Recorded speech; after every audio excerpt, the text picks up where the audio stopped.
देखिए इसहाक साहब, हमें मालूम है कि आज के डेट में अगर हमारे यूटी लद्दाख में अगर कोई बर्निंग इशू है तो वो है आपका अनएम्प्लॉयमेंट का इशू बहुत ही हमारा यहाँ पे ज़्यादा है आपका। सिंस जब से हम यूटी बना है तब से कोई मेजर रिक्रूटमेंट यहाँ पे हुआ नहीं और रिक्रूटमेंट रूल्स भी नहीं बने थे, लेकिन अब रिक्रूटमेंट रूल्स भी आ गए। ये सारे आने के बाद आज का जो ये है आपका ट्वीट इन्होंने किया है आपका हमारे कमिश्नर सेक्रेटरी जेडी ने, तो वो मैं समझता हूँ बहुत ही अच्छा है। लेकिन जैसे आपने कहा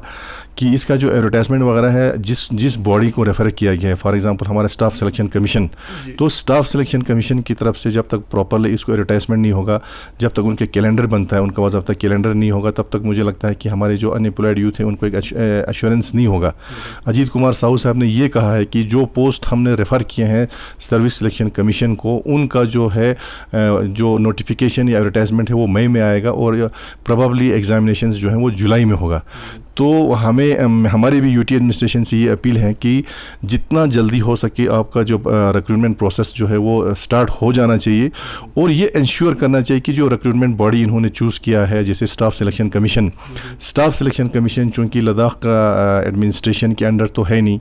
तो इसलिए हम तो ये चाहते थे कि कम से कम अप टू डिविजनल स्टेटस जो है एक रिक्रूटमेंट बोर्ड जो है वो लद्दाख का अपना बनना चाहिए था, ताकि वो गवर्नमेंट के कंट्रोल में हो और इमीडिएटली हमारे जो भी ग्रीवेंसेस होगा या कुछ होगा वो यहीं पे रिजॉल्व हो। अब चूंकि इन्होंने कुछ पोस्ट आपके स्टाफ सिलेक्शन कमीशंस को रेफ़र किए हैं, तो स्टाफ सिलेक्शन कमीशन से भी टेकअप करके जल्दी से जो इन्होंने आज बोला है, कुछ टेंटेटिव डेट्स दिए हैं, वो टेंटेटिव ही नहीं रहना चाहिए, अदरवाइज़ ये एक मिसट्रस्ट हो जाएगा फिर अनएम्प्लॉयड यूथ्स और गवर्नमेंट के बीच में, वो उसी टाइम पे हो जाना चाहिए। और जो एग्ज़ाम्स कंडक्ट ऑफ एग्जामिनेशन है आपका वो बिल्कुल फ्री एंड फेयर और एज़ पर कैलेंडर होना चाहिए, क्योंकि अगर ये डिले सिस्टम होगा आपका स्टाफ सिलेक्शन कमीशन की तरफ से तो उस पर चूँकि हमारे उतना कंट्रोल है नहीं, तो इसलिए ये बिल्कुल इंश्योर उनसे करना है कि जब भी डेट होगा वो डेट बिल्कुल फिक्स हो और एग्जामिनेशन कंडक्ट जो है वो सही हो। और सबसे मेन आपका इश्यू बनता है आपका डिक्लेरेशन ऑफ रिजल्ट, वो with in short period minimum type period में उसका रिजल्ट डिक्लेयर हो जाना चाहिए। सर, काउंसिल के पास डिवीजन कैडर के लिए बोर्ड बनाने की पावर है,